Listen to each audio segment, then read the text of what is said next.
राम राम मंडळी, नवीन ब्लॉगमध्ये आपलं स्वागत आहे. सकाळी लवकर मम्मीने शेडवर बोलवलं, थोडं सामान पाहिजे होतं मम्मीला, ते देऊन घरी आलो.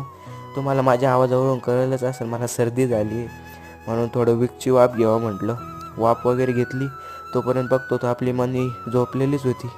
बोल तिला नको डिस्टर्ब करायला. भैयाची इथं आलो गप्पा मारायला. भैया झोपलेला होता आणि शेजारी बघितलं तर बाई झोपलेली होती. मग घरी आलो. घरी येता येता बघितलं तर थोडे कबूतर दिसले. व्हिडिओ काय एवढा खास नाही आलाय, बघून घ्या. तरी पण कबूतर वगैरे असे उडत होते, छान दिसत होते. मग वाजले 4. आजीने मी ठरवलं आज कळलं न्यायचे वावरात खाली चारायला, म्हणून ते सोडले होते.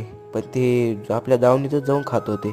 कसे तरी ते हाणत आणले होते, पण ते परत तिथंच जायचे. परत हाणले.